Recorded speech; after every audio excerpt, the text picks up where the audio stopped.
Joining us now, Representative Adam Smith, Democrat from Washington. He is the ranking member of the Armed Services Committee. Thanks for joining us. Thanks for having me. I appreciate it. Being the ranking member and seeing what we saw in Iran, what does it mean militarily going forward? Well, I think what it really means is we still have to negotiate some sort of settlement with Iran. I mean, we're in this epic debate about how much damage was done to their nuclear program. But I think the thing that's pretty clear from any sort of legitimate expert is we have not eliminated Iran's nuclear program. How many centrifuges do they have left? How much, 60% enriched uranium do they have left? It's debatable, but they have some, and they also have the know-how and the ability to make the weapon. And it's a question of whether or not they have the will. We still need a negotiated settlement. Their nuclear program has not been eliminated. There's still a problem. We still need to go in and have that conversation.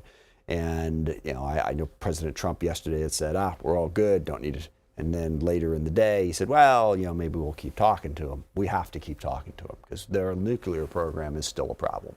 And then if the talks have to go forward, what are the topics of discussion as part of those talks? Yeah, I think there's roughly four. One, obviously the nuke program. We want a verifiable ability to make sure that they don't develop a nuclear weapons program. Get all technical about enriched uranium, but basically, if you're doing it for nuclear power, you only need to enrich the uranium to around 3 to 5% at most. Anything over that, really the only legitimate purpose would be a nuclear weapon.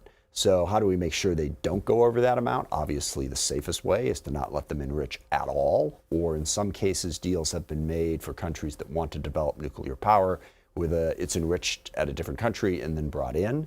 That's number one. Number two, Iran's support for terrorist proxies in the region. They have been a major destabilizing influence in Syria, Lebanon, Iraq, with Hamas in Yemen. How can we reduce that influence? Third, their missile program. The ballistic missiles that they've developed threaten their neighbors.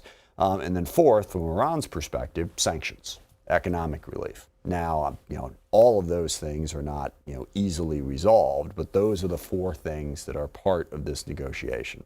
As far as the show of power that the United States has shown, was that a motivating force, do you think, to get us to talks with Iran? That's 50-50. I don't think the strike was a good idea.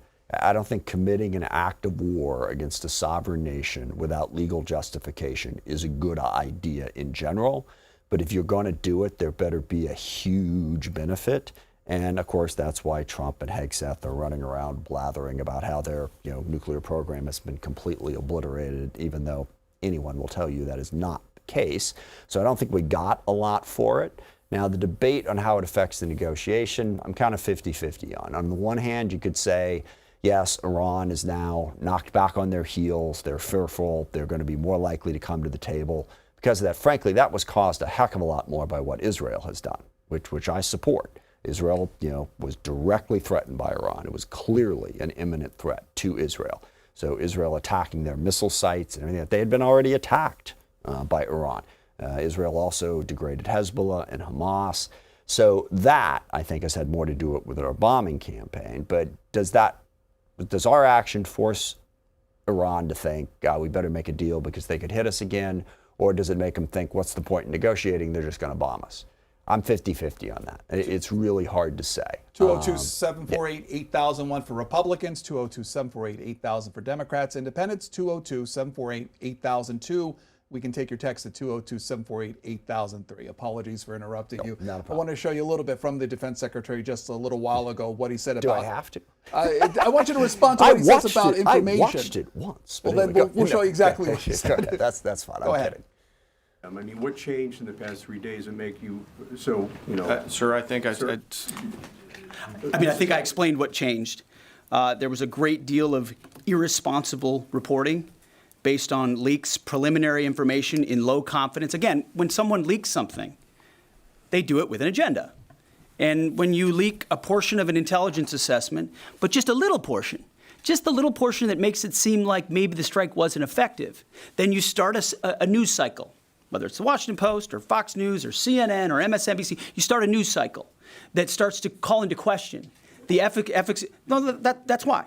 So you bring the chairman here, who's not involved in politics. He didn't do politics. That's my lane to understand and translate and talk about those types of things. So I can use the word obliterated. He could use defeat, destroyed, assess, all of those things. But ultimately, we're here to clarify what these weapons are capable of, which anyone with, two eyes, some ears, and a brain can recognize that kind of firepower with that specificity at that location and others is going to have a devastating effect. So we all recognize there will be days and weeks ahead. That's why yesterday I said, if you want to know what's going on at Fort O, you better go there and get a big shovel. Because no one's under there right now. No one's under there able to assess, and everyone's using reflections of what they see. And that's why the Israelis, the Iranians, the IAEA, the UN, to a man and to a woman who recognize the capability of this weapon system are acknowledging how destructive it's been. So that's what's changed. That was the Defense Secretary's assessment. What's your assessment? Well, I mean, it comes back to what I said earlier. We don't know. You don't just need a shovel. There are other ways to gather intelligence on what is being seen in that place. But we don't really know how much the Iranian program has been degraded. And the Secretary's not wrong.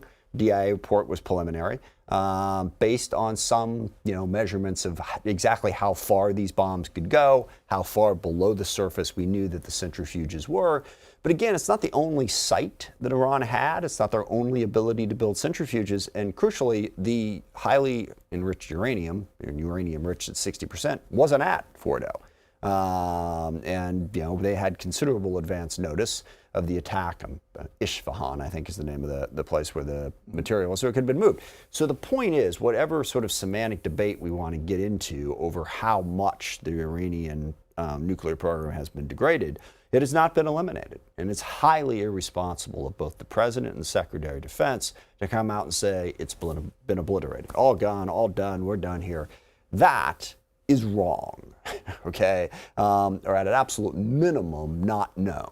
We still have a problem with an Iranian nuclear program. It is a weakened Iranian nuclear program, and it's really a technical debate. How weakened? How long is it going to take them? How many centrifuges do they have left? How much 60% uranium do they have left? How long would it take them to get back up? Not that long is the bottom line. So we still have a problem with the Iranian nuclear program that we're going to have to deal with going forward.